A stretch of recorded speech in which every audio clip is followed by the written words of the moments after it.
A special thank you to each of our subscribers who make this channel possible. Here's today's story.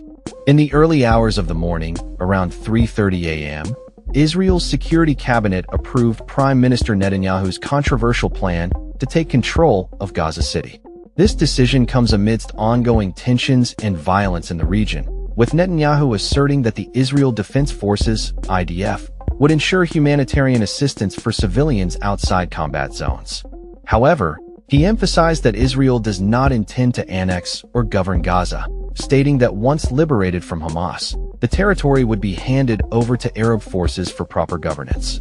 Despite Netanyahu's assurances, concerns are mounting about the potential consequences of this military action. IDF Chief of Staff Herzi Halevi expressed reservations during the lengthy cabinet meeting, warning that the conquest of Gaza could plunge Israel into a quagmire.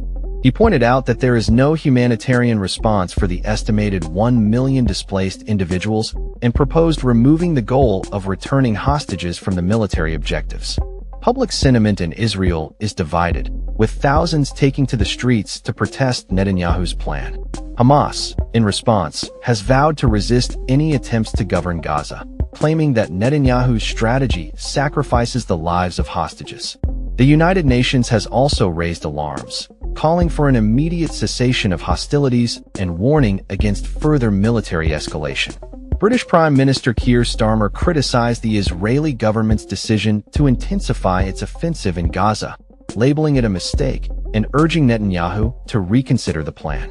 He argued that such actions would not contribute to resolving the conflict or securing the release of hostages, but rather lead to more bloodshed. Meanwhile, Egypt has conveyed serious concerns to the United States, warning that Israel's decision to occupy Gaza City could result in Hamas executing the hostages it holds. An Egyptian diplomat indicated that orders had been given to neutralize hostages if their captors faced siege and could not escape. The situation escalated further with reports of 7 fatalities in Israeli airstrikes in Gaza, including 6 members of the same family who died in a bombing that struck their tent. This incident highlights the devastating impact of the ongoing conflict on civilians, as humanitarian conditions continue to deteriorate in the region.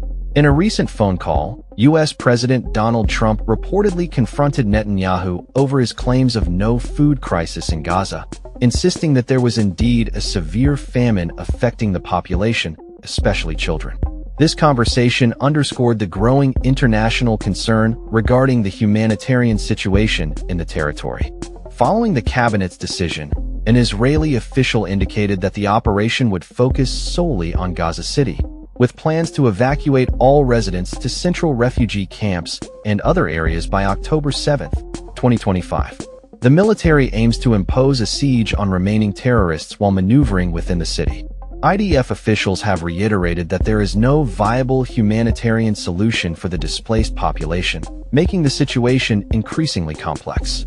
Netanyahu's office later confirmed that the cabinet had adopted 5 principles for ending the war, including dismantling Hamas's arsenal, returning all hostages, and establishing a civilian administration that does not involve Hamas or the Palestinian Authority. The United Nations has firmly opposed any military escalation in Gaza, stressing the need for humanitarian assistance amid the already devastating impact of the conflict, which has resulted in over 60,000 casualties in the past 2 years. The UN spokesperson emphasized the necessity of providing humanitarian aid to the affected population, warning that an expanded conflict would make this mission significantly more challenging. As the situation unfolds, the international community watches closely, with calls for dialogue and negotiations to prevent further escalation and loss of life in this deeply troubled region. That's all for this story. We upload videos every day covering many different subjects, so hit that subscribe button to stay informed. Thanks for watching.